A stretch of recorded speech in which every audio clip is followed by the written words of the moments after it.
Good morning, ladies and gentlemen. Good morning. First and foremost, put a 1 in the chat. If you can hear the sound of my voice, put a 1 in the chat. Good morning. Good morning, everyone. Good morning. Good morning, V. Lenore. Oh, my goodness. Oh, my goodness. Oh, my goodness. Ladies and gentlemen, last night, probably around 2:30, 3 in the morning, I got a notification. Okay, hold on a second here. Hold on, guys. Hold on. Let's see here. All right, let me get on screen. Good morning, everyone. Good morning. Okay, here we go. So last night, around 2:33 in the morning, I got a notification. Someone said, "Mr. Byron, why are you up at 2 and 3 in the morning?" That's another conversation. But in any event, I got a notification. I was getting notifications throughout the day after I did my last live. And a lot of you were on the live and were leaving comments and sending messages and everything. But it was interesting. Around 2:33 in the morning, I get a notification. And I go to my a YouTube notification. So I go to the YouTube. And I noticed the video that was done yesterday, the live was done yesterday, it was gone. It said it was gone. Never had a video taken down. Never.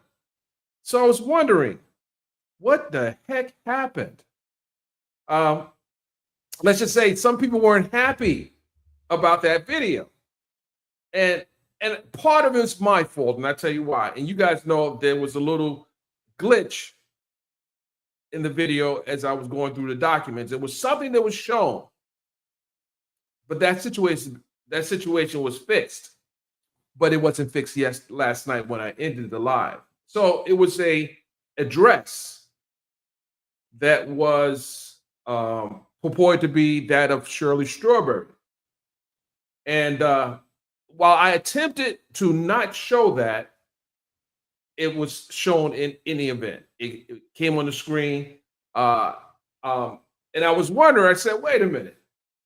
Well, was Mr. Nesto up late as well, filing complaints? Or was it Ponytail? Or was it, you know who? We're not gonna say that person's name. But in any event, without me looking at the email that was sent to me, I immediately took action. I took action. I wasn't playing around. I was going to say, wait till 9 o'clock in the morning to address this. No, I got up and I said, okay, let me see what this is all about. So it was the screenshot of her address. It was a screenshot because it's never happened before. And you guys know I'm very careful and cautious and respectful of people's right to privacy. And her address should never had ended up on the internet, even though it was a public filing. It could have been redacted, like the phone numbers and so forth was redacted, but that didn't happen. In any event, the video was taken down, and I edited that part out of the video. And then I had an opportunity to analyze the document a little further and think about what was happening during that time when the application was being filed. It was during the pandemic. So that explained why the electronic signature was necessary, because people wasn't coming in. They may have used the ruse and say, because of COVID, she can't come in. But this happened during the pandemic. Because I was wondering, when you have such a high-ticketed item being purchased from a car dealership, you need to come in with your identification. You need to come in with your documents. You need to come in with, you don't have to come in with your credit references, but you need to come in with more than just money. Because it was cash that was put down. It was cash. It wasn't a check. It was cash. And that should have raised a flag with the dealership. And we're not going into the dealership right now. I do question the way that transaction went down, because I bought many cars. And that didn't pass the smell test, to say the least. So hold on, guys. Hold on one second. So this tells me, and I'm not a conspiracy theorist, but that video was getting a lot of traction, a lot of comments and everything. So I'm saying, wait a minute. Someone was up late contemplating. But since YouTube has provided me with the actual mark where the problem occurred. But I took it a step further. I've sent an email to the prosecution's office, letting them know that I give them full consent to pull any information pertaining to my YouTube channel and any complaints made against the channel. And I'll tell you why I did this. Because this is a RICO case. And if anyone is attempting to silence the reporting of this, that is a part of the case, they should know that. So I have nothing to hide. They should know that. So they have the right and permission from me to do a subpoena to find out who was the individual that made that harassment or whatever complaint. And I did it only because I just think it's just right. I think the playing field should be leveled. So we don't play those games. And some of you might play those games, but we don't play those games. So, this is so Mr. Will Wooten, Ken, and also Mr. Hoover. If someone's playing games with, and I noticed a few channels that went down during the reporting of this story. I don't worry about that. But if someone is intentionally doing that, they need to be brought into RICO as well. If they are connected indirectly, they need to be brought into this RICO as well. They need to sit in that box, not the jury box, but the other box. So I'm saying to say to all the content creators that are creating content regarding this story or any story for that matter, and you're a member of the press or you're a member of media, and you feel that someone is intentionally targeting you because of your reporting, you have the right, you have the right to find out if someone's doing something. I've covered a lot of criminal cases over the years. Some involved murder, some involved some involved some really serious cases. And sometimes people don't want you to talk about it because it is uncomfortable. But if you're doing it the right way and you're doing it with integrity and you're not doing it to harm anyone, but you're doing it to make the public aware, it is okay. It is okay. I am a first, second, I'm pretty much the whole 10 amendments of the Constitution. I'm a Bill of Rights advocate. I'm a Bill of Rights advocate. I think people should have the right to be able to report the story honestly, fairly, and and not maliciously and unbiasedly. So I don't know if Mr. Williams is guilty of these charges, but as we look at these documents, it does appear that things weren't done right. Should it all fall on Mr. Williams? And that's a matter for the jury to decide. Is it significant that this information is being reported? Absolutely, because other people could have gotten scammed by somebody. So when you this is for the YouTubers, and a lot of you are very opinionated, and I get it. It's just because some of the things just doesn't add up. Who goes walking in a dealership and say, "Hey, I want this car. I'm gonna give you $12,500 as a cash deposit, and I'm going to finance $25,000, and I'm going to accept this 28 point. I forgot the exact number, but 28%. I'm going to accept that as part of the terms of financing this vehicle over 48 months. 48 months. A lot of people are not doing that. And especially, think about this. This was during a pandemic.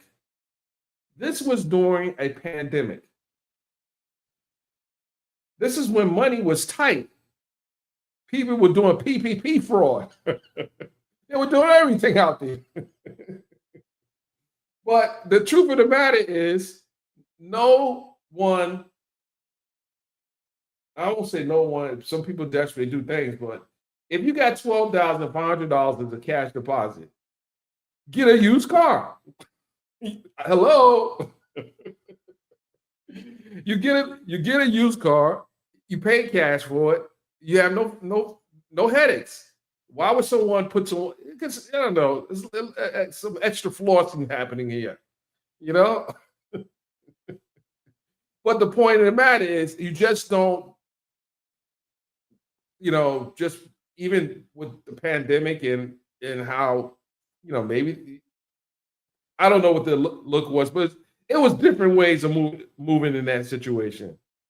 But what we're going to do today is we're going to play what we did yesterday with the redactions that I was forced to do. So I want you guys to just sit back. You can comment. I'm going to just play this, and it happened yesterday, but the prosecution is already on notice that this might be happening to some content creators. This is a RICO case. This is a RICO case, and I'm a reporter. I'm a journalist, and this is my profession. So we will go to the lengths necessary to make sure the First Amendment is protected and the story is out there. No different than I would do this for any case that I cover, from the YSL to Tyrese to OJ to Diddy to R. Kelly. No different. No different. So with that said, ladies and gentlemen, we're going to roll the tape. Leave your comments. Those who didn't cover it yesterday or watch it yesterday, you can do so today.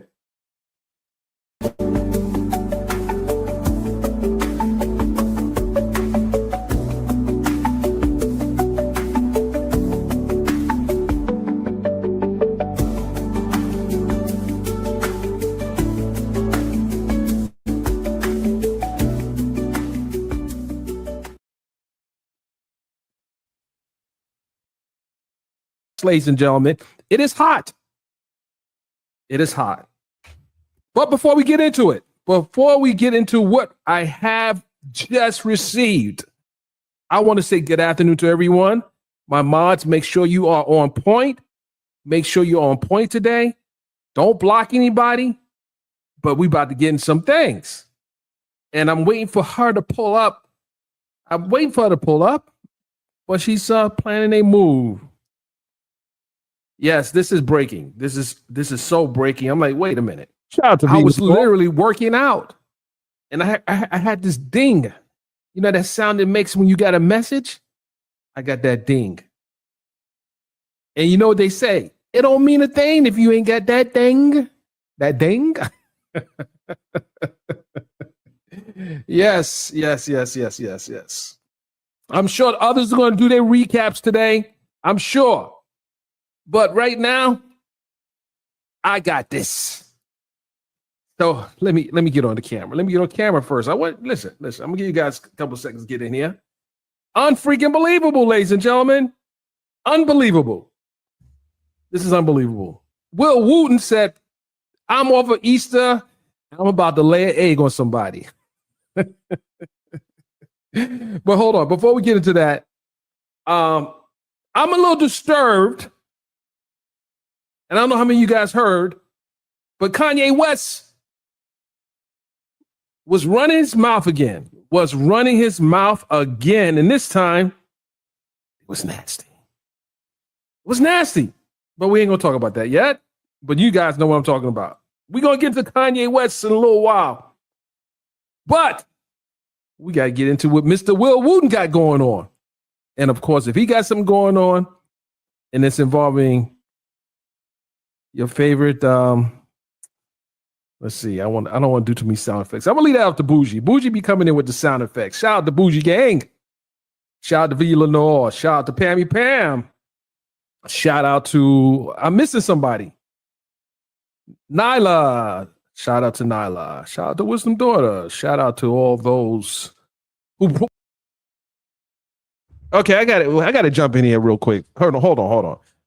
I got beef with Nyla right now. I got beef with you, Nyla.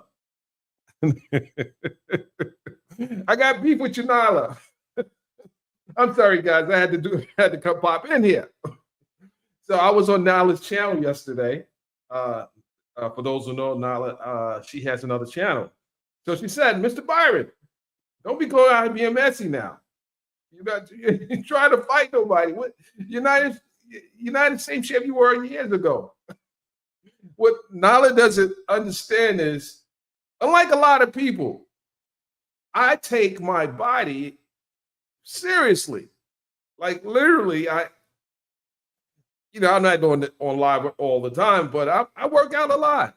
I'm probably in better shape than a lot of young people. And I'm almost sure of that. And to test that theory out, I'm going to host a private membership only. This is for members only.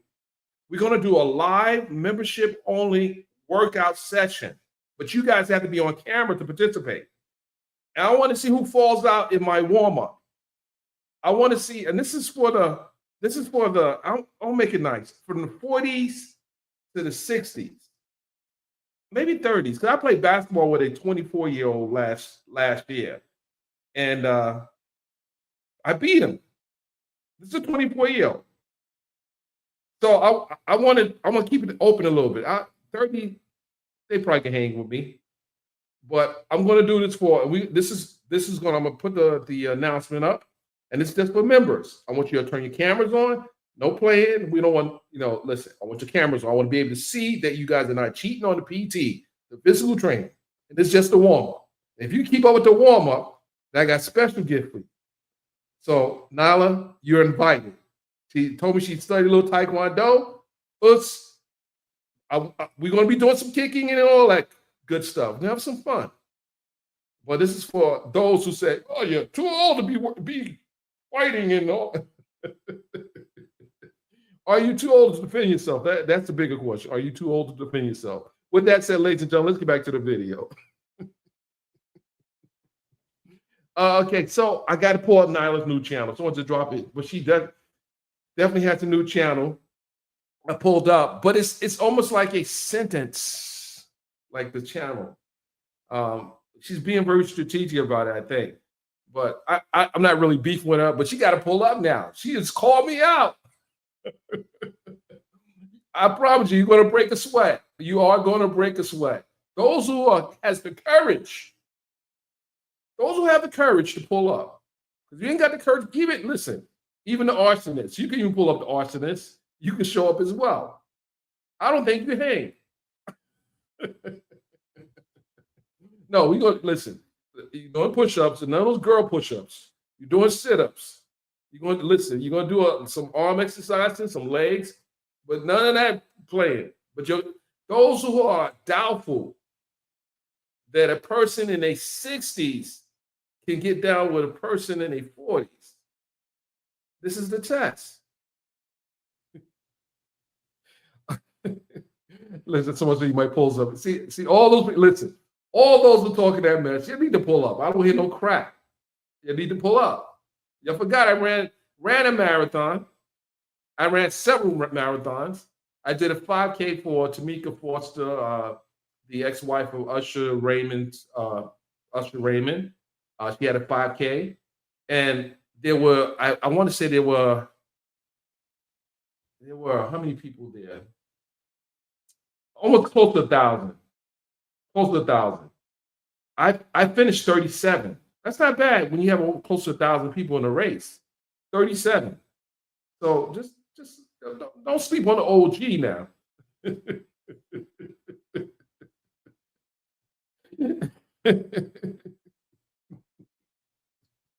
With that said, ladies and gentlemen, and listen, even she can come. She's out here trying to do all these little videos. You know what I'm talking about. I saw the comment. Even she ain't coming. She's not coming. She's not missing a Zoom, a yam, a honey bun, or or those little Suzy Q's. I know she used to eat those Suzy Q's back in the day. Who knows about those Suzy Q's? You know, she used to eat those Suzy Q's. One day I'm gonna tell you a story, man. When we was in Chicago, I'm gonna tell you a story. I ain't gonna be messy. She's out being messy. I ain't gonna be messy. But listen, took that woman to the restaurant, another restaurant, an Asian restaurant, and listen, she almost tried to kill me for egg roll. Get the hell out of my plate. With that, ladies and gentlemen, let's get back to the video. Let's get back to this video. Oh my goodness. Oh my goodness. Pull me into this. You guys pull me in. You'll pull me in. But now I'm in. And let me get on camera, because you know what? We don't want to be looking at you, player. We don't want to be looking at you. We want to look at myself. What's going on? What's going on, everybody? Okay. Yeah, we got a few people up in here. So I'm gonna do something a little different. I'm gonna put the document up. I'm gonna put the first page up, but I'm gonna read the doc off of my tablet. Oh, so I have several tablets here. I'm gonna read it off my tablet. We're gonna put this up in a second, but first and foremost, I want to make sure I have my sounds good. And this it's about this 3F50 truck. Y'all know about the truck. You know about the truck. They trying to get everything excluded. They being the defense. And shout out to, I want to shout out Nesto's attorney. And why do you probably say, why is he saying shout out to his attorney? Well, his attorney is handling a very serious gang case. A very serious gang case. And he's known for handling these gang cases. And while I didn't take anything away from the guy, but I didn't know he was, he was about that. He's about that life. He's literally about that life. I mean, he's handling some of the most serious cases in Georgia. And he got stuck with this one. This is not a serious case. This is a very, very, very serious case. It's a very serious case. And we can't make light of the fact that there are people that have been hurt. There are people who have been basically made wrong. We're just trying to establish, was Nesto the man who did it? Was Nesto the man who did it? So with that said, let's see what we got here. We have, let's go. Bam. Here we go, ladies and gentlemen. Here we go. So then you can look at the timestamp on this document. This document was just filed. It was filed at 2:03 p.m. And what time is it? It's 3. Well, hey, it was filed at 2. It was file stamp at 2:03 p.m. And I had to go do my hair and makeup. I don't have any hair, nor am I wearing makeup. But let's go. So this is a state's notice of filing supplemental exhibit to state's motion to dismiss defendant's motion to suppress vehicle search for lack of standing. Lack of standing. Let's go. Come now, the state of Georgia, by and through the undersigned counsel, and gives notice of filing this supplemental exhibit to the state's motion to dismiss defendant's motion to suppress vehicle search for lack of standing, filed on January 24th of 2025. The state previously submitted that it expects that if called as a witness in this matter, Shirley Strawberry would testify that defendant purchased a Ford F-350 vehicle and registered it in her name without her knowledge or consent. So they are saying, if called, which she will likely be called, barring him taking a plea deal before it goes before it goes to a jury, they're going to call Shirley Strawberry, and she's going to come in here and testify that the car was bought and it was put in her name. He bought the car and put it in her name. So, for anyone who doubted that she may not show up, looks like the state is telling the court that if she is called, she's going to say what we have been saying, that he purchased the car and used the name. The state's motion to dismiss at 5 on April 18th, 2025. The state received documents in response to a request issued to Westlake Financial Services, a financial services company offering automotive financing. Those documents include a motor vehicle credit application and a retail installment contract executed in connection with the purchase of the Ford F-350 at issue to the defendant's suppression motion. We're going to get into the exhibit once we come down to the last page, but it tells us to see exhibit, retail motor vehicle credit application and retail installment contract and security agreement. These are the things you sign when you try to get a new car. They hit you with all the paperwork. How many of you guys read every single line in all the paperwork? Probably a lot of you don't. Yeah, but they still have to give it to you, put it in front of you, and you have to sign off on it because you enter into an agreement and a financial agreement with the dealership and or the bank. The documents falsely and fraudulently purport to have been executed by Miss Strawberry and include at least 5 forged electronic signatures made in her name. Wow. So this was an electronic document that forged her name. 5. And they cite OCGA section 16, 1993, section D, and 16, 9, 121, A and 1. Oh my goodness. Who do you think signed those documents? Let's go. The vehicle credit application lists Miss Strawberry's telephone number at the time the application was executed, and her number is redacted, but it's a 678, so it's a Georgia number. This telephone number is unknown to Miss well, no, this is a number. They use a number, not her number. This telephone number is unknown to Miss Strawberry and has never belonged to her. A search of law enforcement databases revealed that this telephone number currently belongs to or previously belonged to a subject identified as Alicia Juliet Alexander. Guys, I want you to put in the comment section if you know who she is, because that number previously belonged to her. She's a known associate of the defendant. The application further lists Miss Strawberry's email address, which is also redacted. This email address is unknown to Miss Strawberry and has never belonged to her. So, according to this, someone created a fake email address purporting it to be hers, but it actually led back to someone else.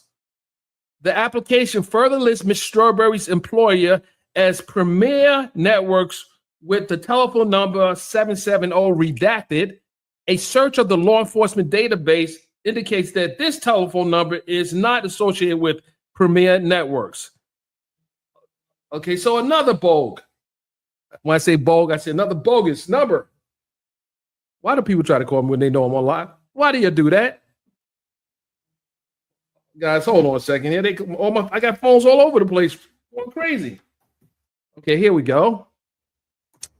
A search of law enforcement database indicates this telephone number is not associated with Premier Networks. Moreover, Premier Network is headquartered in Sherman Oaks, California, and presumably would not use a telephone number with a 770 area code. I tell you guys, they didn't really cover they didn't cover their bases. I mean, you couldn't get a 213 or 818, which serves the Atlanta metropolitan area. So someone allegedly commits a fraud. They use a real company on the West Coast, but uses a 770 number, which is an Atlanta-based number. But the company doesn't have business in Atlanta, which is another red flag. So they were going loose and wild. The application further lists a subject identified as Carlos Lamont as Miss Strawberry's nearest relative. Okay, so they had to provide some names on the credit app. We need to make sure if we need to come repo this car, we need to go to Carlos or whoever else is listed as someone that we can go and pull up on you. The application describes Carlos Lamont as a friend. Why does that name sound familiar? Carlos Lamont. Wait a minute. Okay, you guys know who that is. As a friend and lists Carlos Lamont's telephone number as a 424. 424, is that Baltimore? I don't know. You guys tell me what the 424 is.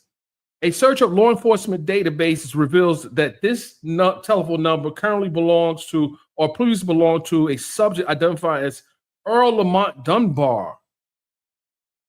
Earl Lamont Dunbar. I don't know what that is. Maybe you guys know what that is, but we're going to get into that. A known associate of the defendant. So right now, this yellow brick road is leading back to the defendant, Ernest Williams. You had 2 people already connected to him, and that's going to be a problem. You have the young lady, and you have this person connected. The defendant has made numerous lengthy telephone calls to Mr. Dunbar at the telephone number, oh my goodness, while incarcerated, oh my goodness, my. While incarcerated at the Cobb County Jail since his initial arrest in this matter. Oh my goodness. This nexus is getting problematic. Wait a minute. Wait a freaking minute, ladies and gentlemen. Wait a minute. Hold on. We got to pull up. Ladies and gentlemen. This is live. Guess who just...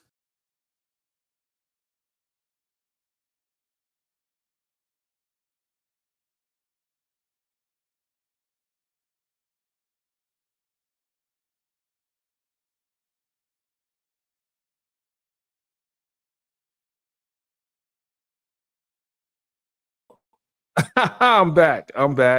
But I got company. Ladies and gentlemen, I got company. Without any further ado, guess who's here? V in the building. Good morning, Dennis. I got so excited I threw myself off the screen. I have that effect on people. I get it. Yes, you do. Oh my gosh. Man, I tell you, we had to run it back. You know, I know yesterday it was kind of hectic. You were trying to get on yesterday, and yeah, it was definitely it was crazy. And then I had something else going on. But how are you doing? I'm doing okay. I am, just you know what I got going on. I'm just kind of Yeah. transitioning and but at the same time trying to stay engaged with what's going on out here. And when I saw this yesterday, I was like, oh, sookie. It's starting to get hot around here. Man, And Mr. Luke said, he said, listen, oh, they just playing with me. So y'all think you're just going to walk up in here in this courtroom and ask this judge to suppress things, and you don't know what we really have. mm-hmm. You don't know what we really. And what do you think about him being on the tablet talking to one of the people on the credit app? Right. Well, here's the thing. Let's talk about this car just real quick. And I've heard people saying different things or having some questions around how you could purchase a car and then not be, and they not identify the actual person, and they're delivering cars to people, or someone's picking up a car and the person doesn't know. This is my thoughts around it. I really do feel like there's a chance that Shirley did not know that this car had been purchased in her name. And it sounds like he went about, maybe not necessarily him directly, but he has people around him that knew how to set up a whole profile for Shirley using her social and creating an email address and a phone number and all of these things. And the fact that you brought up the fact that it was during the pandemic, I could see this happening. I'm sure Shirley ain't the first. And I could definitely see it happening when you're dealing with someone like Nesto. If they can go and try to allegedly try to steal people's homes, surely they could purchase cars. And with him being the husband, he probably was able to work some things around that. Who knows? Who knows if somebody doesn't even have an ID or something? Who knows? But I don't think it's crazy that Shirley would not necessarily know when it came to Nesto and his business dealings. I mean, it's plausible for me to believe that he could have did whatever he did to get the car, and remember, she's a working media professional, and she's in the office working while he's running around. Yeah, we saw that body cam that the detective Sainsbury detective brought to the court, where you can see he was running around checking out houses while she's doing what she does on her job. I haven't seen any video yet where she's walking on to some of these properties with him. So it's very plausible that she didn't know, but she assumed that maybe the car was in his name, or riding around in a big car. The money obviously it was paid by cash. So here's the problem here: if the money was paid by cash, then someone would have had to physically walk in to deliver the cash. Well, it wasn't paid You mean they had a down payment? Because I thought it was financed through. Well, it was a $12,500 was paid by cash, not a check. Or do they put in, let's see, do they put, no, they put check. Like, why buy my cars? I pay by check. So, Yeah. so 12,500, because they would eventually have to, during the trial, they would probably pull, if it was pulled from her account, then they would have to show the withdrawals from the bank statement. We haven't seen that yet. Well, and here's the thing, if she had, look, I agree with exactly what None Your Business said. If Shirley knew, there would have been no reason for them to use the miscellaneous phone number and email address. Mhm. Like, they created all that to take her out of the loop, Right. and so that somebody else can, whether that's him or somebody who worked with him, pretended to be Shirley in this process. If they will pretend to be attorneys Yep. around here, what makes anybody think that he can't get somebody to pretend to be his wife? Yep. And I bet that happened often. You know what I mean? I bet more often than sure. Now, here's the other thing I've heard people say. Well, Shirley, she had to know or have figured out that this car was in her name. Maybe she did, maybe she didn't. I don't know if she knew that. Someone mentioned that when the car or the truck was towed, he told her she's the only one that could get it. I would think that, and people said, well, when he said that, that means that she knew her name was on it. No, I would have thought that because I'm your wife, I'm the only person that could get it. You know what I'm saying? Like, I feel like Shirley could have been in the dark the whole time. Right. Who knows if Shirley knew Right. at any point that it was in her name? She knew he had a truck, but that doesn't mean she knew it was in her name. Well, let me ask you a question. In your state, like, if you own a vehicle, you buy a car, you own a vehicle, you're married, can Mhm. the husband be listed on the registration as well? Can both wife and husband be listed on the registration? I don't know. I thought if can a husband's name be registered on the car if he's not on the finance? He's not financed. I don't know, because whose name was on the car? It was her name, right? What's her name? Is the on the On the registration. on the purchase agreement. Her name was on the Okay. purchase agreement. Now, Okay. it's no different than I have a car in my business. uh, who else is going to be listed under that? And I have MMPD finance, and she would know better than most of us. Hmm. Can two people be listed on a registration of a vehicle, husband and wife? And this is for But MMPD finance. but here's the thing. Okay, and I definitely will look forward to that answer. But my question would be, if he's not on the financing, I think, isn't it the person whoever's financing the car? Because the car could be financed, but by a husband and wife, right? So Mhm. that would mean the husband and wife would be on the car.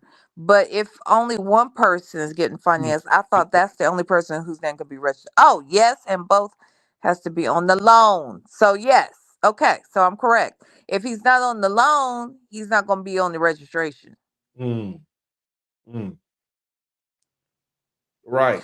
But So, But here's the thing, and while I still say Shirley knew more than what she this is my opinion. Okay, I don't obviously have any proof of this, but just based upon what we've heard and how much we've seen and what he's been accused of, I believe she knew he was doing some scandalous shit. She just didn't want to know the details of it and just turned a blind eye. But I also believe he scammed her in the process. mhm. You know, I believe that she was pulled in and used in ways she didn't even know she was being used. And I I think that where this car is concerned, I'm sure there were other, who knows if there weren't other vehicles at some point that he used her name. I mean, I guess they would have brought that up though, huh? They probably would Yeah, have. yeah, by now, absolutely. Yeah, they But would have brought that this up. is But probably a one-off. The other part to this is you use even using the out-of-state business with a Georgia number. And but the yeah. Here's the problem with the dealership. They they sound a little sketchy. To me, they sound a little sketchy as well. Like, Oh, trust and believe he did this mess with people he knew he could do it with. hmm Yeah, and when I say that, I don't mean just the people who are over here pretending to be whomever and filling out the applications. I'm talking about they went to dealerships, they went to finance companies, they went to people, salespersons that know about how they do underhanded stuff. And with it being a pandemic, they were desperate to sell stuff. hmm hmm You know, hmm there's a level of desperation. A lot of these businesses thought they were going to go under, and many did. So I'm sure that Nesto was connected to somebody at that dealership or with the finance people or whomever, and that's why they went that route with it. and here's the thing: in the documents, there are indemnification clauses all throughout these finance documents. So the dealership is indemnified for any wrongdoing on the paperwork. So they may have knew the paperwork was sketchy, but they said Mhm. if they're stupid enough to sign off on it, we're gonna take your 12,500, and if Mhm. you kick back from the bank, then that's on them, not on us. Mhm. So Mhm. I do believe that and I can't prove this, but I would say that if someone scrutinized the paper from an accounting background in an auditor's perspective, I'm going to be auditing the contracts, every one of them that comes through the dealership, so it won't get bounced back from the bank. Mhm. So check and balance, check and balance, check and balance. This Mhm. didn't do that for whatever reason, and it only came to light after this case dropped. Mhm. Mhm. Yeah, because they since they were doing the digging. Yeah, I think that. Oh, here's another thing people brought up. You remember when I don't, you may or may I not got have. feedback. Hold on. Go ahead. Okay, Go ahead. You can I talk. was gonna say you may or may not be aware of this, but there was a phone call where I want to say it was Lamont. Somebody was talking to Nesto, and he was explaining how she needs to. Well, I guess they mentioned that they had spoken to, maybe it was Dion, that he had spoken to Shirley, and they were talking about that truck, and that Shirley was hoping to just sell the truck or something. And people said, see, she knew it was in her name. Another reason why they're saying she had to know it was in her name by that time. Maybe she did know by that time, but my thought is maybe she didn't know at that time. Maybe at the end of the day she thinks it's our truck, it's paid off, he's in jail, I have no transportation, and I don't want to drive a truck uh to work every day or wherever. So I'm thinking I want to sell it. I mean, I think that that makes sense. She's coming out of pocket for the attorney's fees. She's trying to figure out where she's going to be living. She's got a vehicle she doesn't even want. That's not hers because her vehicle was taken. So why would we just automatically assume that that means because she said she wants to sell this vehicle that that means she knew? You know what I'm saying? I don't know that that means that she absolutely knew that that truck was in her name even in that moment. She could have, but I don't know that. Was I think someone has made a point yesterday to say that if she knew, then they wouldn't have needed to use any bogus or fictitious people for paperwork. She could have just been Yeah, that person. So right. what she Yeah. knew after the fact is not really as relevant as when it Well, happened. people are saying that because she had to have known and she didn't do anything then, why do something now? That's I heard Sonya over there at Miss Thing's place yesterday and saying something like that. Like it why now? If she knew, if she found out it was in her name, like Sonya has a justification for everything. That's not going to fly with the jury. Yeah, like if she knew, why didn't she tell then? Why didn't she say something right away?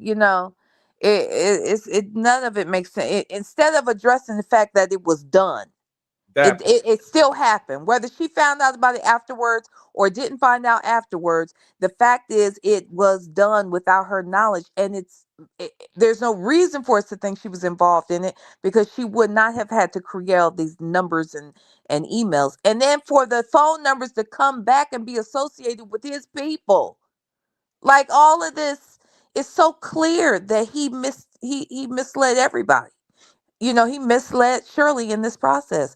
That those folks named are people that were associated and worked for him. okay. So, ladies and gentlemen, make sure you're hitting the like button. Make sure you are supporting the platform, even the feedback, slight feedback. I don't know what that's due to. But in any event, I see you guys here watching. Make sure you're liking and make sure you're following both myself and V Lenore. So I agree with you, V. Whatever she found out after the fact, she could have been pissed off with him, whatever. Yes, Mm-hmm. and not come back on me because my name is Bennett and I'm not in it. Yep. You hold that, and he's Okay. holding it. And then here's the other thing. Yeah, there was who someone just said this in your chat. Oh darn, I just lost it. And they were talking about Dion. Because there was there it was. We got to hey we got to we got to said I think at the time she thought it was Nesto's truck and wanted to sell it, but Dion wanted to use it for a car wash or something mobile. And I do remember he was trying to get the car from her, and I can't remember all of the details around that, but he was wanting the car from her. I feel like Nesta wanted Dion to get the car from Shirley so that he didn't have to uh uh uh so she might not find out about the truck being in her name. I think that's a possibility too. And she had her own car anyway, so why would she be concerned about the truck? Not if well this time she didn't. She didn't have a car at all Oh, except for okay. that truck. And that's why I'm saying she wanted to sell. She mentioned to Dion, I think it was, that she wanted to sell the truck. And the reason being is because this is her husband's truck. He in jail. I don't want to drive trucks. And my car has been um um confiscated, I believe, by the police at this time. So she needed a vehicle. And I think that that's when there was a whole discussion about, well, maybe she needs to get a Mini Cooper until she can get something else. And I think Dion was supposed to be getting a truck and, all of that. I think Nesto wanted Dion to have that truck so Shirley wouldn't find out that all that shit was done behind her back. So why wasn't he charged with bank fraud? I don't know. Maybe he will be. They could still add charges to this RICO. Mm, right. It's a statute of limitation. It was 2000. Did it expire? Well, no. It would be when they discovered there was bank fraud. Mm. Yeah, who said that? Where, when? No, I'm saying in my head. When can they charge someone with a Well, crime? what is the statute of limitations for bank fraud? I don't know. I think it's in, Probably 5 to 10 years, something like that. no. It's 3 years. If it's It's state, three. I think it's three. But we'll check. I got to Google it and check.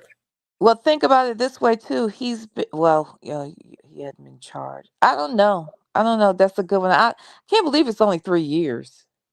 Well, how long? Well, I mean, he bought the car in January of 2020. So that's what he got And charged this, 3 years ago, right? He got charged. yeah, he got charged 2022. Yep, July of 2022.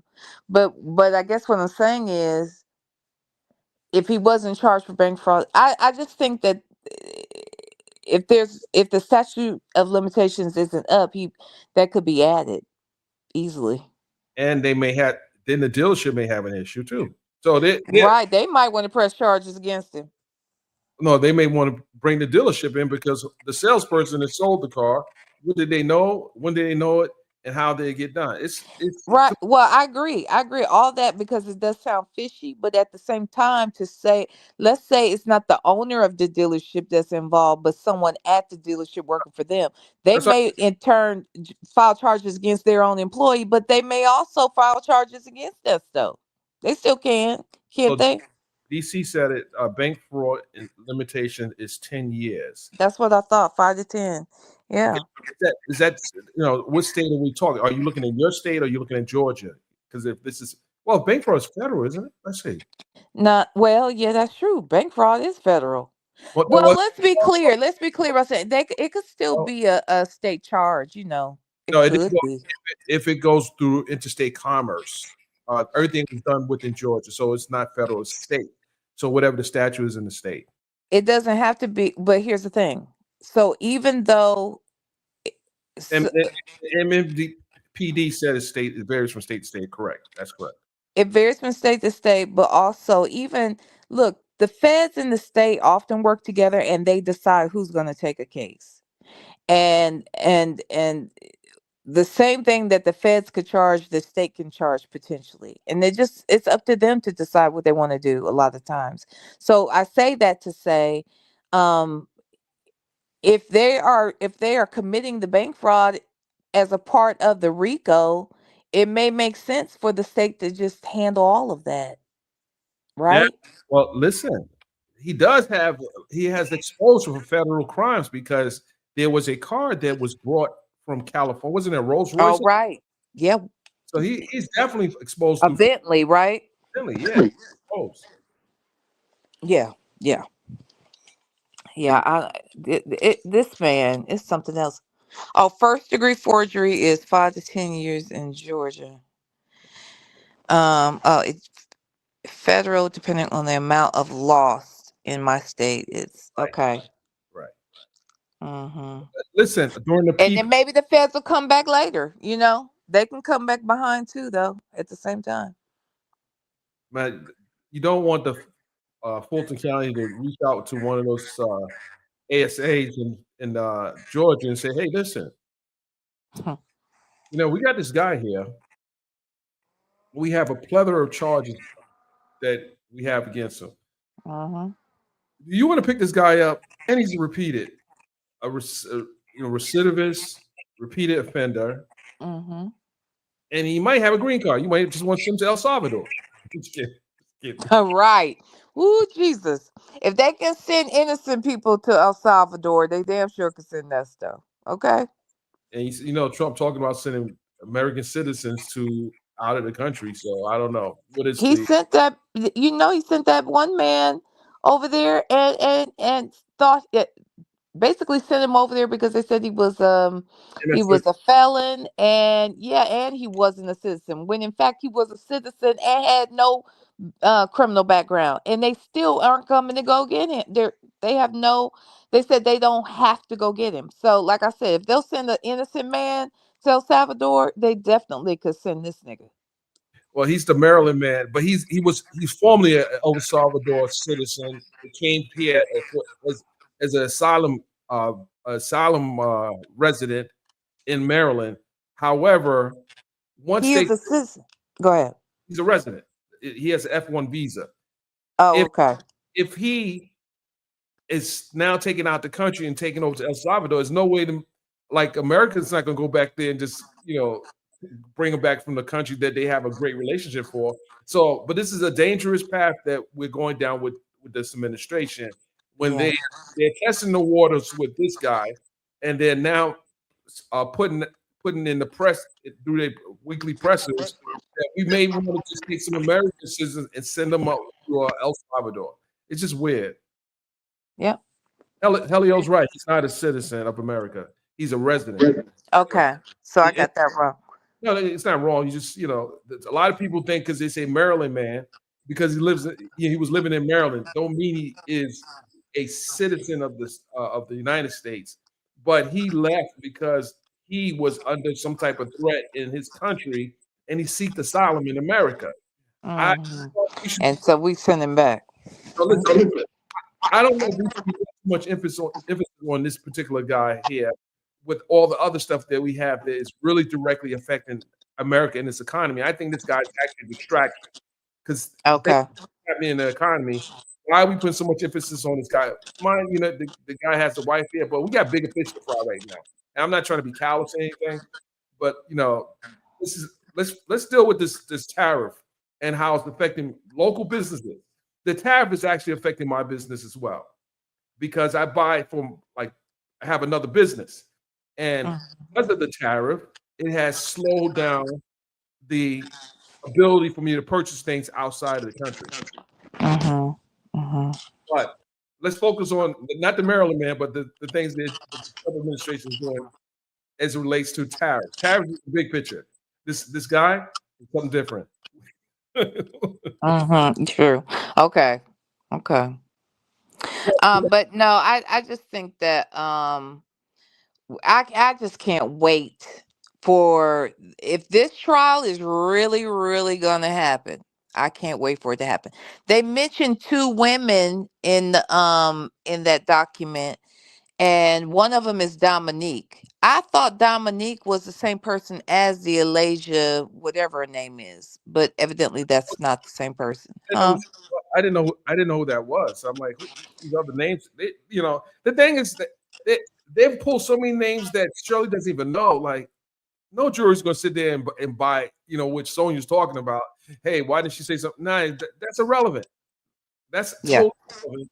And she's trying to deflect and get people Yep. to think from the wrong side of their brain when we know for a fact these jurors, if they were in the same similar situation, wives or husbands, if I was so on board with what you were doing, why didn't I just put my name on it? And why am I using electronic signature when I can just well, I know the whole thing about the pandemic, but I can just use my own references because Right.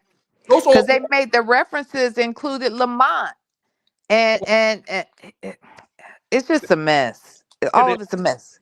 they all supposed to be her credit references, not his. Right. Right. She don't know these people. She has a list of her own credit references. Why does she need to use Hmm. credit references? Yep. Makes no sense. Dominique, Muttley's woman said Dre has even mentioned speaking with this Dominique person himself. Well, I think Sonya knows Dominique as well. I think they call her Nikki. I think that is who she refers to as Nikki. Now, I could be wrong, but I think that's who Dominique is. And Dominique used to live with Nesto and Shirley. They called her like their adopted daughter, but in my this is my I have obviously I have no way of knowing this for sure, but I believe that Nesto probably was sleeping with this girl because he sleeps with all the women around him and get allegedly and suggests that he has to have sex with them in order for them to be him in situations where he's not present.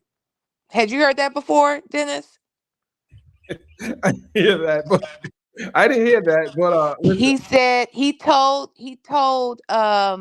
I don't know if it was Hazel, I am Hazel, or I think it might have been I am Hazel.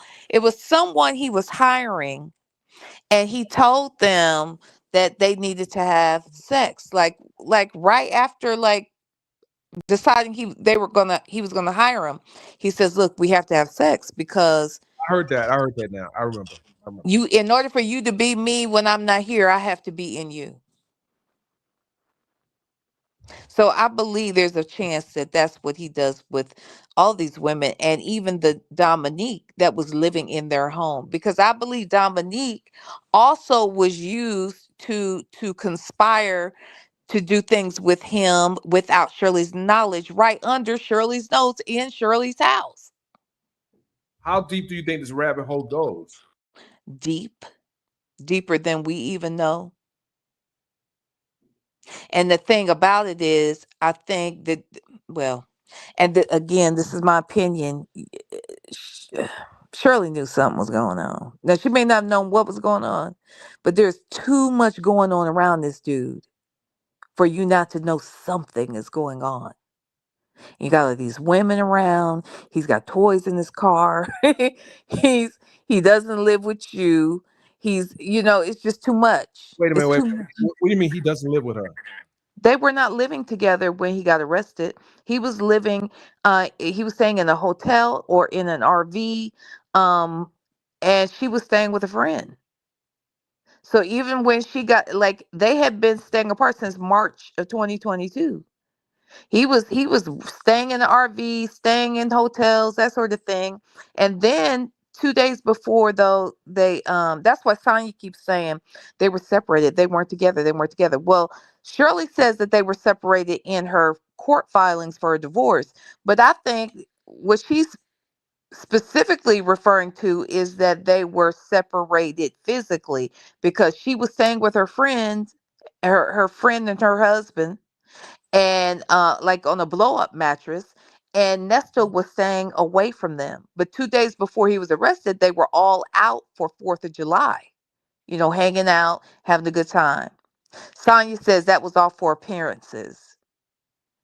But How did she know?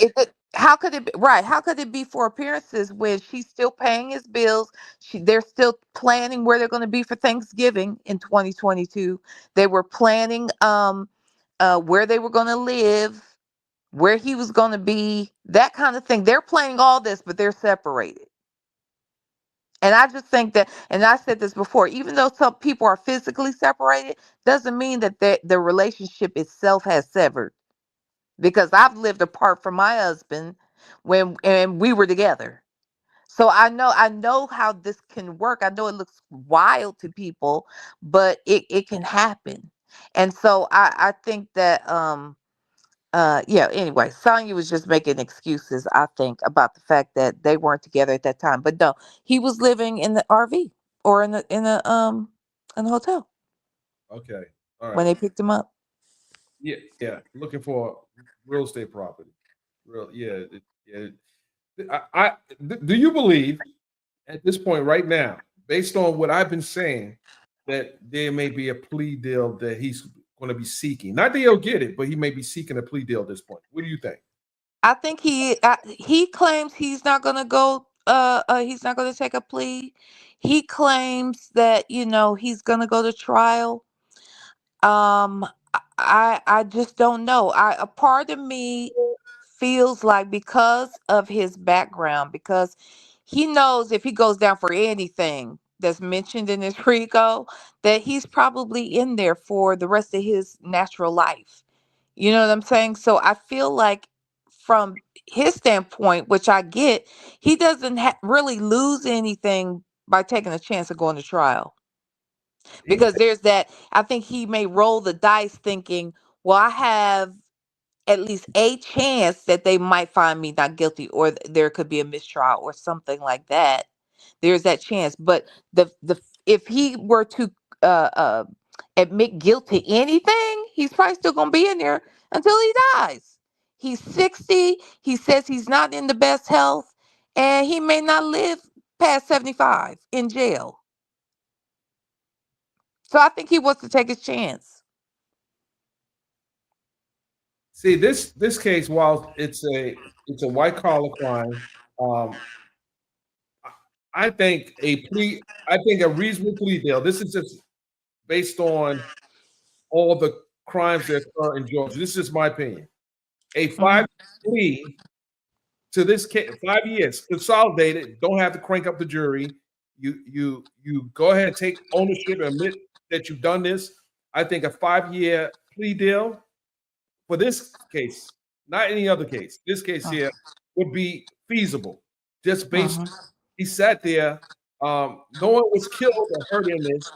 It's a nonviolent.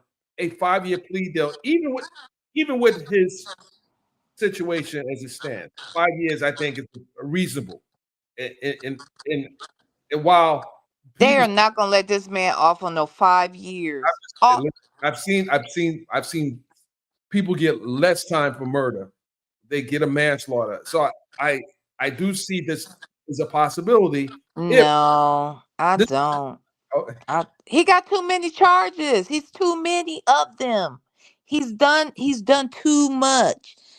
Dennis, they are not gonna let that man. They're not gonna say, here, we got you for all this stuff over here, but if you sign off on this and take 5 years, we're good. They're not gonna let this man get away with no damn 5 years. No, 15 maybe, 15 maybe, five. I ain't seeing that. All this stuff. We're like, he remember, he's got CP charges. He has SA charges, and then he's got all these. I'm just talking about this case. We're not talking about that. That's another conversation. Okay. Okay. This case. So, well, all that theft, all that fraud we're talking about, that's a lot. That's well, we're talking about four different. Wait, how many women are we talking about? At least three different women. I don't see it. And a man. No, Dennis. 5 years for all these people. These are four or five different people we're talking about. It doesn't matter when you talk about a plea deal. A plea deal is a plea deal. Like you pleading this out down to this case itself. It could be he didn't run off with me. He didn't run off with millions of dollars. No, he ran off with 8 million. They say it's up to it's between 700 and $1 million. Even listen, I would tell you, listen. I've seen people like that have even more bigger charges than this get nothing because this is again it's a white collar crime. This here, even being a repeat offender, they're gonna take in consideration his age. They're gonna take in consideration what is the threat factor of putting him back on the street. Now he got to His deal. family doesn't even trust him. His family said, "Please don't free him." So you're saying what chance if he goes back on the street? Do you don't understand how many more people will be in jeopardy because this guy, this is all he knows how to do, and this is all he's going to do. He's not going to go get a job. He's going to need income. He doesn't have any real skills. He can't get his. I doubt that he could even get his barber license at this point. So it makes what else can he do? So the society is safer with him locked up. And I understand you're saying that a plea deal is a plea deal, but the reason why I'm bringing up different people is because we're talking about different cases. You can get a plea deal for each one of them, but he's not going to get a year for each one. I don't believe that. Follow me for a second. Just follow me. And this is going to go into the psyche of negotiating any plea deal. Is what they got going on the other prosecution office, not just this one. There's another case that is still that case hasn't even been indicted. But I'm saying this one right here. Okay, you take the plea on this. Now you got to go. But on this, when you say on this, you understand this is involving multiple people and multiple charges. It's not just one thing. It's multiple people, multiple charges. Let me say it this way. I covered the RICO case in the election interference. Lawyers they took plea deals, but they probably wish they didn't, but these lawyers took plea deals before finally was able to get the big fish. So they took plea deals. Okay. And up to 20 years. Let me tell you what they got. They were facing up to 20 years. They got a conditional discharge, basically. If you don't get in trouble in this certain 2-3 years, everything is wiped away. And most of those people didn't have prior convictions. They are not Nesto. And that is not this. You are comparing apples to oranges. This man has 20 cycles of being arrested. This man he's done prison time. This man is doing the same crimes he went to prison for. I mean, he's a menace, and he's constantly doing this. So I feel like you're comparing bananas to apples. Hey, listen, we're gonna see in the end. We're gonna see how this thing plays out in the end. I'm just saying this is my opinion based on this. I mean, but if they had to go to the cranking up the jury, yeah, and it's costing. So they got to, if they could play with the prosecution up until the point of they get into a jury impaneled, it's not. They're gonna go all the way. But hold on one second.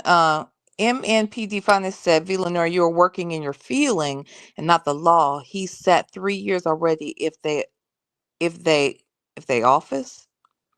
No, I'm not in my feelings at all. I am clearly talking about the case, and I clearly have some reference that I can use to measure this. And again, as I mentioned before, the case that I was involved in was a RICO. And I would have been one of those people that, not the big fish. See, in this case, Nesto is the big fish. The other people are just pawns. The other people are just being used in the process. They may be benefiting while they're getting used, but they're not the big fish. So if you think somebody would get a decent plea deal and could get off real quick or get 5 years, it would be one of these people like Alasia Alexander, or who are these other, the Dominique person, Lamont, those people could probably get. And I don't know about Lamont, because Lamont seems like he's a straight up and down criminal, and that's alleged, but he seems like that's how he gets down. So I don't know what his prior convictions look like. But some of these other people who don't have anything in their background, they will probably get 5 years or something easy, or probation. But Nesto is the big fish in this case. Nesto.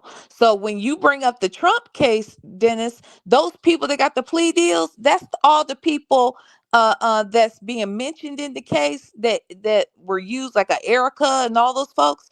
But Trump is the big fish, right? Well, Nesto is the big fish here. This guy don't. I know. I get it. I get it. But we'll have to see. I don't. This guy, even the 5 years, 5 years on top of what he's done already. Well, give him a 10-year sentence. You don't see a 10-year sentence? A 10-year. You don't think a 10-year sentence is plausible? I think 15. Mm. And 15 for Nesto is death. That's life for him. He's 60. He had a mediocre stroke and a whack ass kidney. So he says. So I don't think he'll make it to 75, honestly. Well, interesting you say that, because in the Constitution, Mm-hmm. there's a clause called cruel and unusual punishment. And Mm-hmm. if these things can be proven that I'm not saying he's on his deathbed, but he's not going to survive in jail. Oh, Judges, let me get my point. Judges okay. have given sentences that would not be considered cruel and unusual punishment. If a person is got cancer or they're about to die, well, judges have been Oh, compassionate. no. He's not sick like that. I'm being sarcastic. He's the one who said he had a mediocre stroke, and he's the one in there talking about he's got a failing kidney. When he's fine. Okay? He's totally fine. You just made a good argument for the defense just now, but now He would have to show that in medical records, and he can't. He can't. He just lies. He lies. So we can't trust anything he says. well, he better have those what do you call it? Those visits to the medical unit in the jail, and see, he's on medicine now. I think I heard what he says he's taking medicine now, isn't he? Everybody's on medicine in jail. Everybody is on medicine in jail. Everybody is on medicine. Everybody. It means nothing. Oh my. And guess what? They decide on your medication without even examining you. They look at your CVS or your Rite Aid or your Walgreens list of prescriptions, and then the doctor in the jail looks at the list. They don't see you. They don't examine you. They see the list and they say, "Nope, we're not giving them that. Nope, we can't. We'll give them this dosage of this. We're not gonna give them this at all." That's what they do in jail. So he has no grounds. Oh well. With that said, ladies and gentlemen, we're going to see how this thing plays out, and we're going to continue. V, I appreciate you coming on. Thank you very much. I'm going live in 10 minutes. So thank you. I got to run. I can go anyway. And I'm going to continue playing what is a continuation of yesterday. Okay. I appreciate everyone who's come on, and we're gonna keep rolling the video. Thank you so much, sir. Tell me not to. You tell me not to. I can't do it. Bye, Dennis. I gotta run. See you later. Bye. All right, guys. So, where is our video footage? Where's our video footage? We gotta bring that footage back up. Okay, here we go. Let's see here. We're gonna bring it back up. We lost it during the here we go. Got it right there.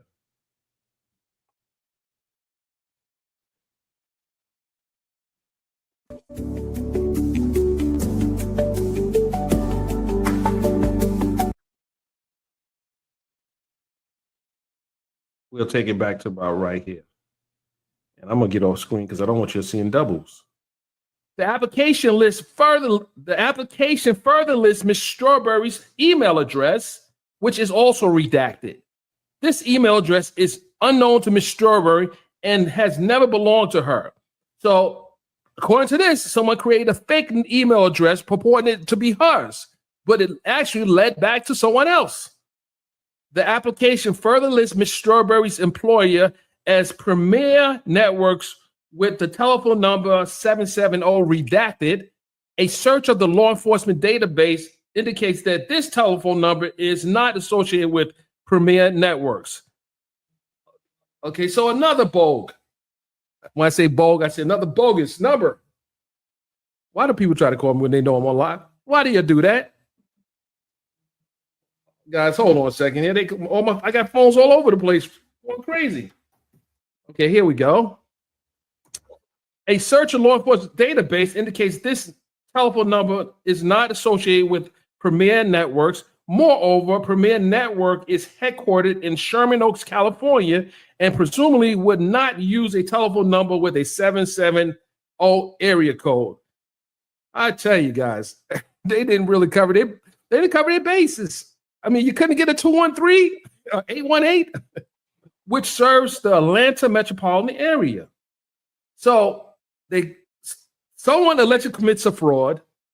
They use a real company on the West Coast, but uses a 770 number, which is an Atlanta-based number. But the company doesn't have business in Atlanta, which is another red flag. So they were going loose and wild. The application further lists a subject identified as Carlos Lamont as Miss Strawberry's nearest relative. Okay, so they had to provide some names on the credit app. We need to make sure if we need to come repo this car, we need to go to Carlos or whoever else is listed as someone that we can go and pull up on you. The application describes Carlos Lamont as a friend. Why does that name sound familiar? Carlos Lamont. Wait a minute. Okay, you guys know who that is. As a friend and lists Carlos Lamont's telephone number as a 424. 424, is that Baltimore? I don't know. You guys tell me what the 424 is. A search of law enforcement databases reveals that this telephone number currently belongs to or previously belonged to a subject identified as Earl Lamont Dunbar. Earl Lamont Dunbar. I don't know who that is. Maybe you guys know who that is, but we're going to get into that. A known associate of the defendant. He said, okay, so right now, this yellow brick road is leading back to the defendant, Ernest Williams. You had two people already connected to him, and that's going to be a problem. You have the young lady, and you have this person connected. The defendant has made numerous lengthy telephone calls to Mr. Dunbar at the telephone number, oh my goodness, while incarcerated, oh my goodness, my. While incarcerated at the Cobb County Jail since his initial arrest in this matter. Oh my goodness. This nexus is getting problematic. So someone else, and you know who that person is. You've heard the phone calls. Finally, the application lists a subject identified as Falter Ellis as Ms. Strawberry's additional reference and lists Falter's telephone number as 404. A search of law enforcement databases reveals that this telephone number, currently belongs to or previously belonged to a subject identified as Jasmine Dominique Ellis, a known associate to the defendant. That is 3 people that is linked to Ernest Williams.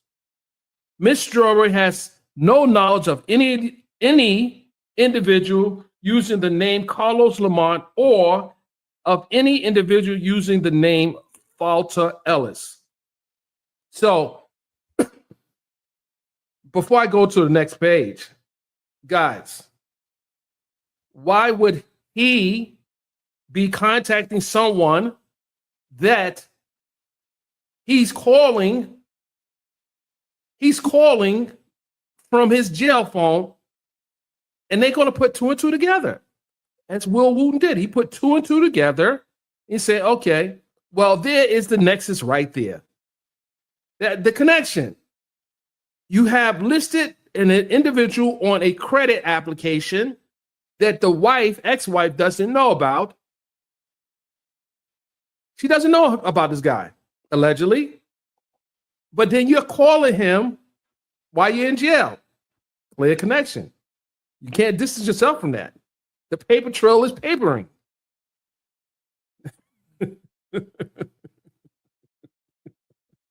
I'm like, okay, so I said earlier, ladies and gentlemen, and some people debated me on this. I said, this guy's gonna take a plea. I mean, as Mr. Will Wooten, you can woo, as he is revealing more details, it's making it more difficult in my mind for this case to move to a trial. Because right now, he's peppering him with details that can be crucial to a conviction. It's crazy. It is crazy, ladies and gentlemen, that this, see, the thing about trials, and I'm not just talking about this upcoming trial, but a lot of things are not revealed until you get closer to the date. You get closer to the date of a trial, then both sides have the opportunity to share more details. And they're doing it. And Will is doing it right now. He's saying, like, listen, I done told you in April what we got. I didn't tell you last year what we got, but I'm telling you a little more, and a little more, and a little more. So that's why it's not so quick. It's not so cool to jump out the window on any particular case, because you don't know what they have. Even in the case of Sean Puffy Combs, in that case, a new attorney joined the case, 2 new attorneys, and they're coming with a strategy that is going to counter what the prosecution has going on. But in this case, Mr. Wooten is showing the people, you and me and everyone else, that this is not like a rush to judgment. We have a paper trail. We have phone calls, shout out to phone calls from prison, where these individuals know each other. And let me ask you a question, ladies and gentlemen. Do you think the person on the other end of that line is going to be subpoenaed to come in to testify? For example, I don't know why I'm on that. Why am I on listed on this credit application? I never signed up for this. That's my boy. Did he throw his boy under the bus by putting his name on the application? How much did his people know what he was doing with this car? Because we can't assume, because the man's name is on the application as a reference, that he knew what Mr. Williams had going on. We can't assume that. And I think would make sense, and I'm sure the subpoena is going out, to bring him to court. This is a RICO case. And it's either he's going to say, hey, I gave him permission to use my name on the application, or he's going to say, I don't know what the heck's going on. Okay, so I want to jump back on real quick. I want to jump back on real quick and talk about a case that many of you may have remembered in Georgia. There was a woman driving on Camp Creek Parkway. This is a case that goes back 14 years. I covered this case. She struck the car of another individual, killing 5 people. This is 14 years ago. 5 people died. This was prosecuted by the Fulton County District Attorney's Office. This woman is out right now. She was granted a pardon, not a correction. She wasn't granted a pardon. She was given parole after killing 5 people. Many people scratch their head and ask the question, how does something like this happen? She was convicted. She should have gotten 30 plus years. She didn't. They let her out early after killing 5 people. How does something like that happen, ladies and gentlemen? Nesto didn't kill 5 people. He didn't kill 5 people.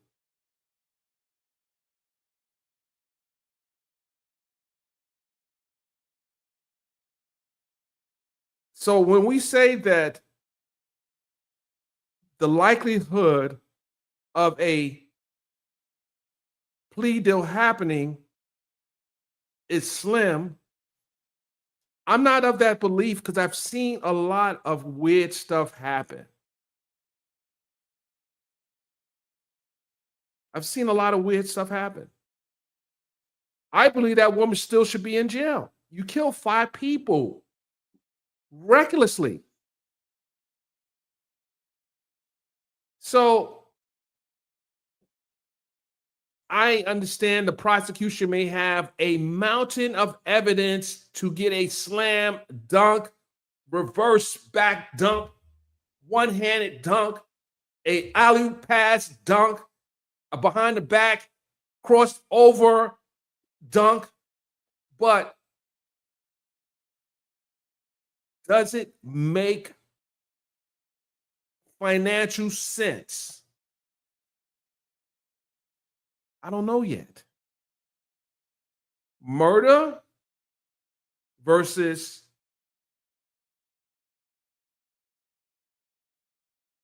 this white collar crime. Don't know. But I'm willing to entertain the argument.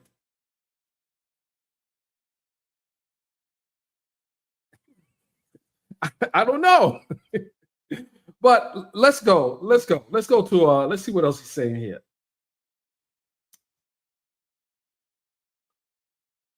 Let me get down to the next page here. Hold on, guys.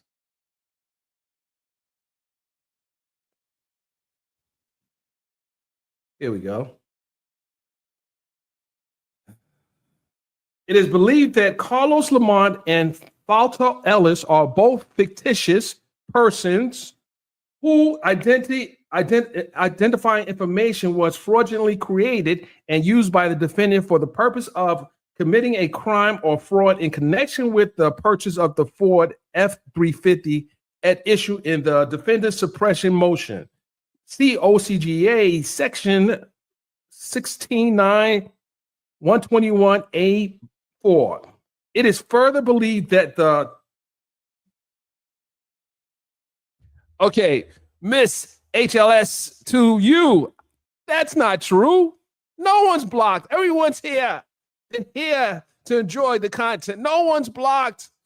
Give me a name of someone is blocked. No one's blocked.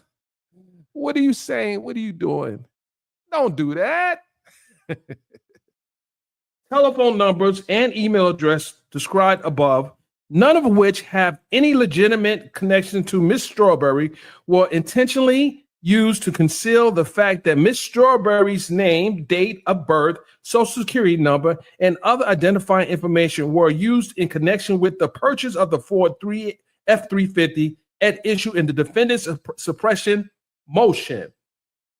For these reasons and for the reasons set forth in state's motion to dismiss defendant's motion to suppress vehicle search for lack of standing filed on January 24, 2025, the court should dismiss the defendant's motion to suppress vehicle search on grounds that any subjective privacy expectations the defendant has asserted. Wait a minute. How are you still blocking your commenting? Stop the cap. Stop the cap. Let's go.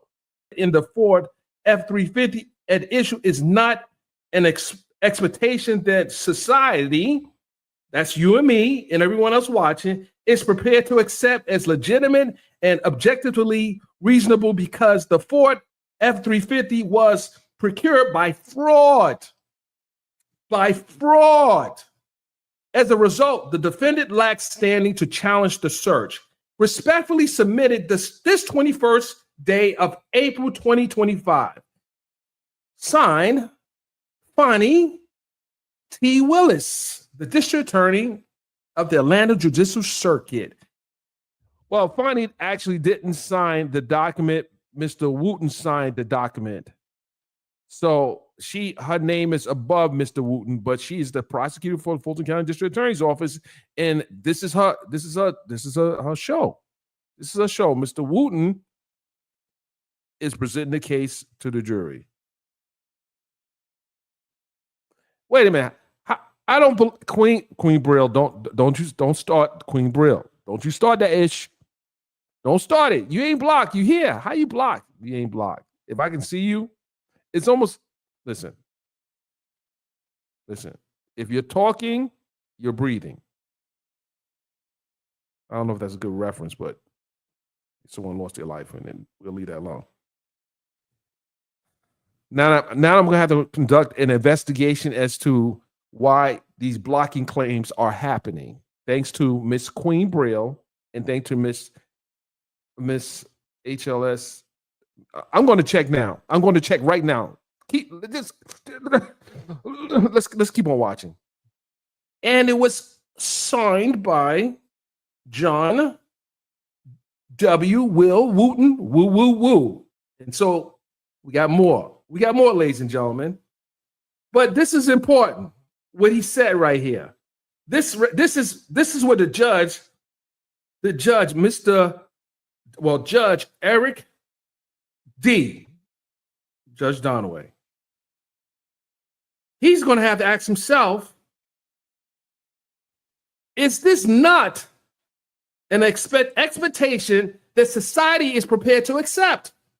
Is he prepared to accept this argument made by the defense? Is he prepared to rubber stamp the defense's motion to suppress this document, the evidence that was seized?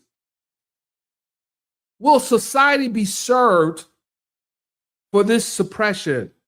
That's a question that the judge has to answer. So let's see. Let's see what we got going on here. Hold on. This is a 16-page doc.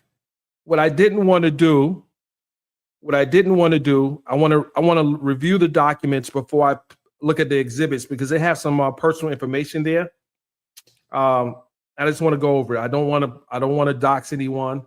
I don't know if there's information because remember, I'm actually reading this in real time. So I didn't review that because there's some interesting exhibits here. So I'm going to pause and see what exhibits I can show you before I put it on screen because I don't want to dox anyone.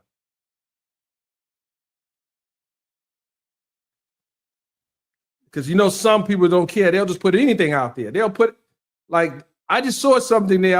I hope you guys can see what I saw.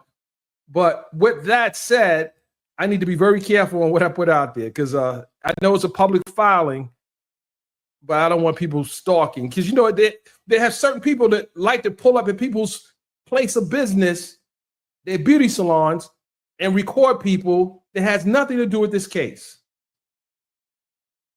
Had no value in it.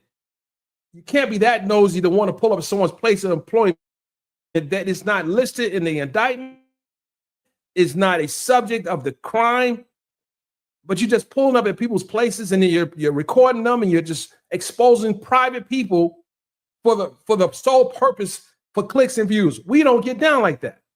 So I have to be very careful in what I show you guys because people have the right to privacy. So bear with me. Let me just look at the documents on my own. Stand by.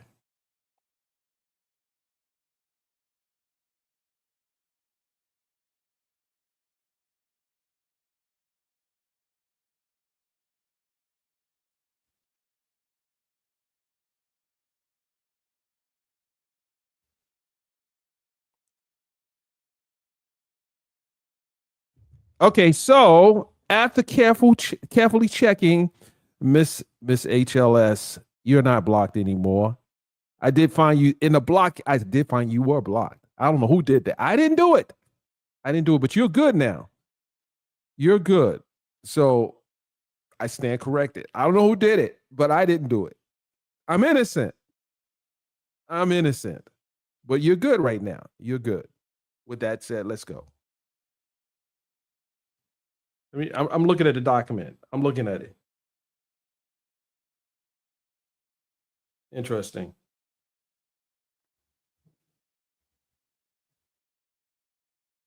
You're doing too damn much. And also, Ms. HLS, your membership has expired. It's time for you to renew your membership, Ms. HLS.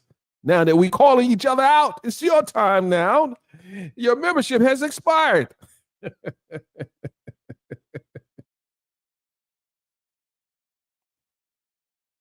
Be doing too much. They be doing too much. Oh my goodness.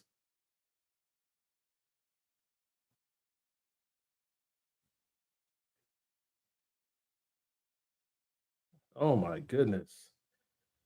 Let's see here. All right. Give me 2 minutes. I gotta scan this.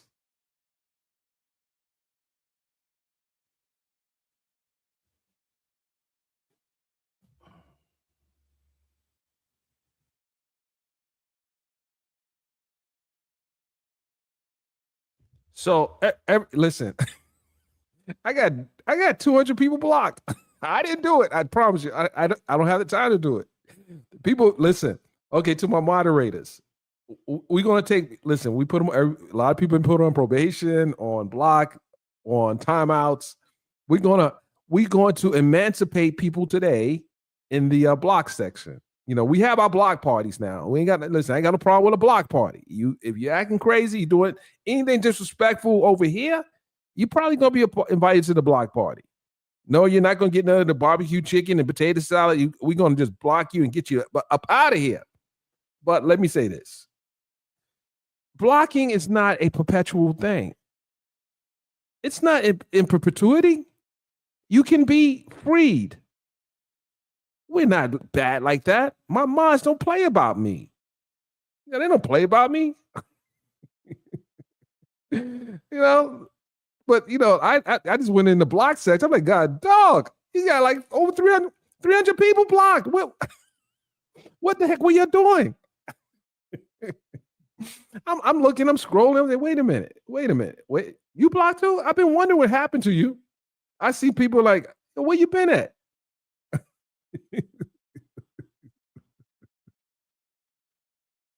No. Listen. I'm not. Listen. I love my mods. I'm not saying my mods do anything wrong, but my mods seen something, and they trained to go. They are trained to go. They see something, they are taking you out. They're snipers. They're bing, bing, bing, bing, bing. But hey, it's after Easter. Now this is a great opportunity for all those who have been blocked to get yourself one of these memberships. Because we got a lot of stuff in the membership section you guys haven't even seen. Like everything is not for everybody. And my members have the right to have it, see it first. And some things that you probably wonder what happened to, it's in the membership section. You know, we put it in the membership section for a reason. And we got other stuff that is in the membership section that you're not going to see over here. Especially when we have our classes, our training classes. Get that body right. Get that body right. Yes. So with that said, I'm about to call her out again. Well, please don't, if you're a member, don't block the members. I don't know. You're a member. I didn't do it. I don't listen. I understand the bottom line. I understand business. But with that said, since you've been very vocal, Brill, you are unblocked. Now go ahead and get your membership, and you too, Miss HLS2U. It's time. It is time. Of course, Queen Brill, I agree. If you're blocked, you shouldn't be paying for membership. But that has been since fixed. Right. If you have been unblocked, tap in. Tap in. Tap in. And swipe that credit card. With that said, ladies and gentlemen, let's go. I'm going to exhibits now. Let's see here. Okay, exhibit 1, 2.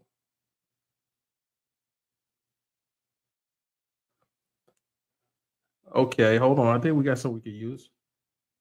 Let's see here. I think we can use this. Let's see here. Okay, so we're going to show this. I'll tell you why we're going to show this. Because you remember Mr. Wooten in his filing talked about electronic signatures. So I'm gonna show that exhibit, and I'm gonna explain to you why I'm showing that exhibit. Let me just grab it. Yeah. I'm gonna tell you, when I thought I was about to show something, I'm like, oh man, I have to get the hell up out of here. Let's see here. I think that would be it right there.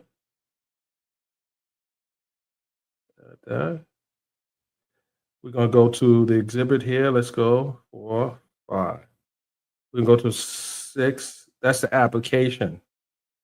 Credit application. We'll go to here. So we're gonna go to this one right here. We'll go to this. We'll zoom it in. So what we see here is the last page of the credit application. But let's go to the next page.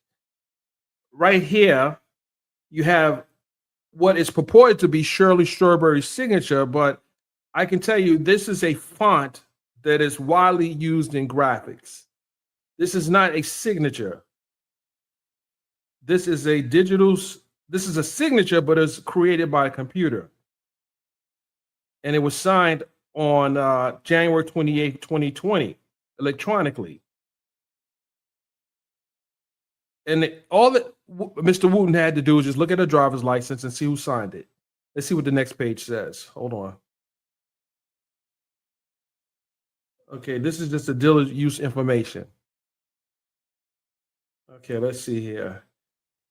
So he put, wait a minute. Okay, so he put $12,500 down. Let's see here. Let's look at these numbers here. Let's look at these numbers. I'm gonna zoom up in there a little bit. Okay. So the car was financed at $25,421.67 at a term of 48 months with a rate of 28 first of all, 28.9, 2.9. What the heck? That should have been a red flag right there. First of all, you paying 28 points? You're giving money away. So here's the deal. So let me just say this. I think most car dealers is going to be, they should scrutinize the paperwork greatly, but if someone's willing to sign a car deal and agree to 28% finance, I went crazy when they told me 12%. So 28%? Come on. What do you that right there should have been a red flag. They should have said at that point, this guy is a bogue. He's a bogus. Who is going to sign 28%? That is crazy. Like you and you know that car ain't getting paid for. No, that's not happening. I'm just saying, listen, that's just crazy. I mean, you say that by putting in the Uber.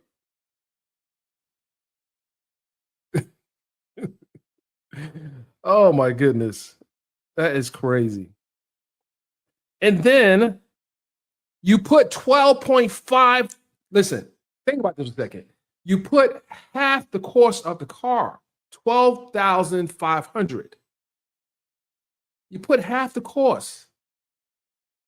So you're now financing. Well, no, actually, no, that's incorrect. Because if it's $25,000, the car was more than that. The car. Okay, so I had to jump back in here. Man, there was over 400 people blocked. Oh, 400 people blocked. Like, what the heck is going? Listen, I'm back here cleaning it up. Some of the people, listen, let me tell you something. Some of the people that were blocked, they're from Silverbacks. Excuse me, I mean Silverback. I meant IS. Excuse me, I don't know why. Listen, she gave me the name Turtleneck, and it's hers kind of stood with me as well. But a lot of them came over from her platform, and they were being a little messy. So I get it. People, if you come over here being messy, my mods are gonna do what they do. It was some cool people over there that came over here to start playing with me. You don't come over here playing with me. My mods don't even play like that. They will take you out.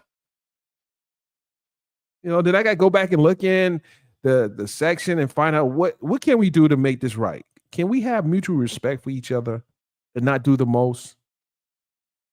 Because I detest keyboard gangsters. I detest them. Don't come at me just being a keyboard gangster, just saying anything. No, we don't do that over here. We have respect for each other. We may not agree on everything, but we're going to respect each other. That's all I'm saying. That's all I'm saying. It's enough. It's enough for all of us over here.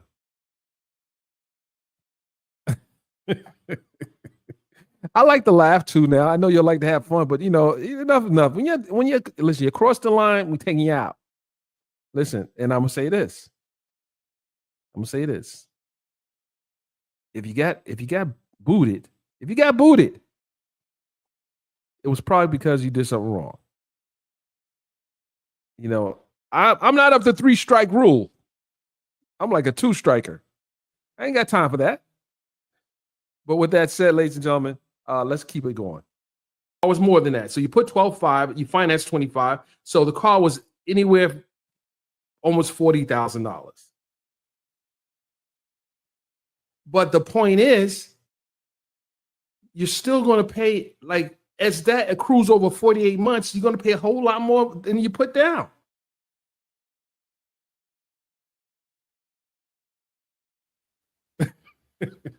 Someone said for old. I don't know what they got going on, but oh man.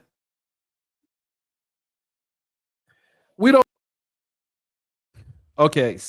Dennis, I had your back even when others were talking about you. Girl, that sounds kind of messy there.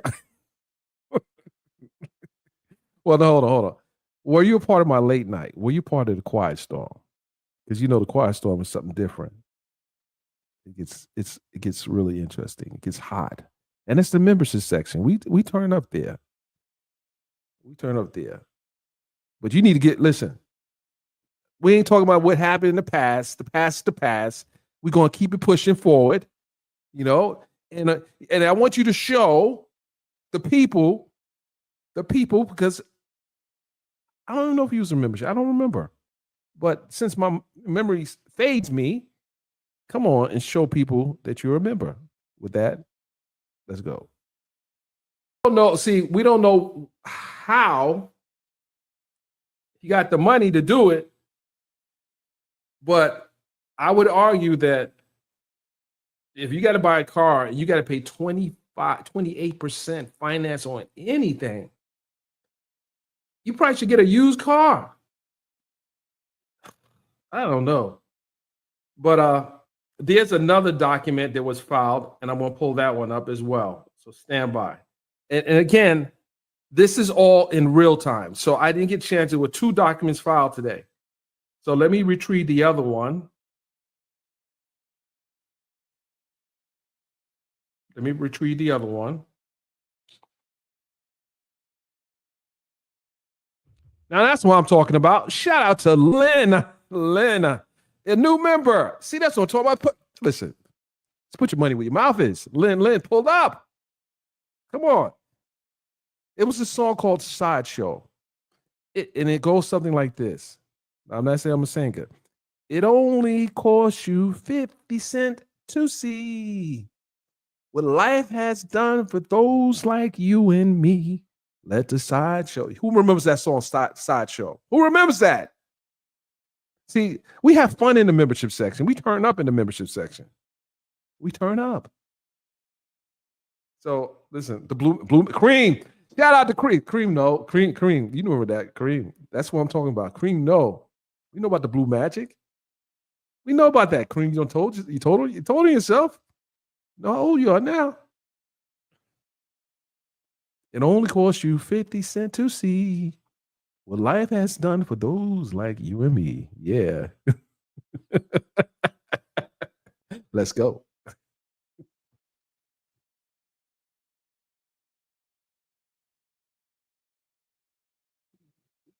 Let me find the other one here. Once again, I want to make sure we ain't doxing nobody.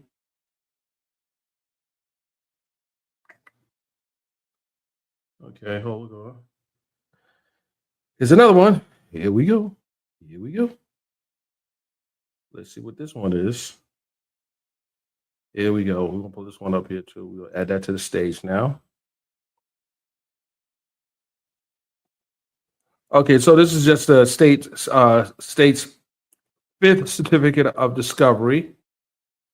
Let's go ahead. So comes now the state of Georgia by and through the undersigned council and certifies that in accordance with OCGA 17-16-1 at all, at sequel, counsel of record for the defendant has been served with a copy of the following items by sending the below items to the attorney Sean Hoover and Joy Walker via email.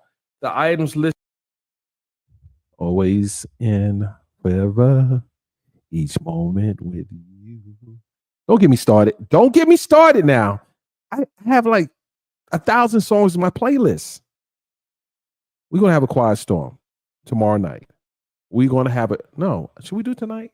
I want to do one tonight. We're going to have a quiet storm tonight in our membership section. We're going to do a quiet storm at 10 p.m. tonight in membership. We're going to do a quiet storm. We're going to do Heat Wave. We're going to do Blue Magic. We're going to do the Whispers. We're going to do the Moments. We're going to do Alexander O'Neill. We're going to do Keith Sweat. We're going to do, listen, I got Peebo Bryson. Come on, we're going to listen. Don't get it. Don't get it twisted. Don't get it twisted now. We even going to do some new edition, the original new edition. So we're going to have some fun tonight. 10 o'clock in the membership section. And listen, have your glass ready. Have your glass ready. It's going to be nice. It's going to be so nice. Nice and sexy. Jerry Butler, yes. I got the Jerry Butler album. Don't start me, MMPD. But it's going down. I'm pulling out the turntables tonight. Going down the membership section. Oh yeah. I don't want to listen. Enough is enough. Quiet Storm has been on hold. but we're bringing it back. We are bringing it back. Cream, make sure you pull up. I got some words for you. With that, ladies and gentlemen, I think we've let's see, hold on. We have maybe a few more minutes, and then I have to bid you a farewell.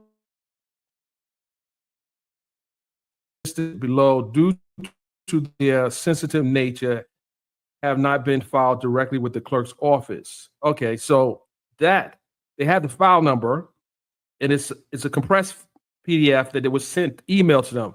That's not going to be made public because of the sensitive nature of the document. So we won't get a chance to see that unless it goes to trial and they bring it up as an exhibit.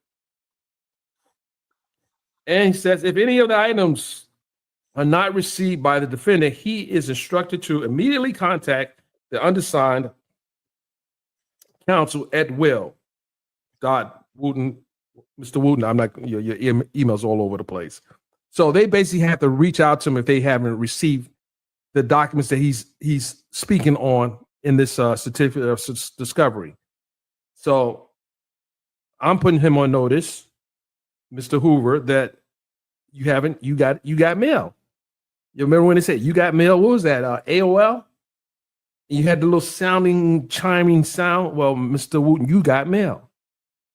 And it should have a PDF extension, and it should be filed as a compressed dot. No, Mr. Hoover, you got mail. Mr. Wooten sent the mail. So, Mr. Hoover, you got mail. Mr. Wooten has sent the mail. No, it should be compiled. It's compressed, but you have a file number 128.75.189.pdf. So it's a compressed file. They have to unpack it, unzip it or whatever the case, or unzip, and you read it, because this is some sensitive stuff. You need to be able to show to your client. So check your mail. Make no excuse. And it also says if you haven't received this file, then you need to notify the office so they can get it to you. Stat. Yeah, that's right. 30-year mortgage on the car. That's right. Yeah, I said the car, Miss HLS. I said based on the 12.5 that was placed as a deposit down payment on the car, plus it is being $25,000 is being financed. You do the math. It's 3750, 37,500 is probably what the car's costing, including taxes, whatever else they put in there. But they're financing $25,000 over 48 months at a 28.26 interest rate. It's crazy.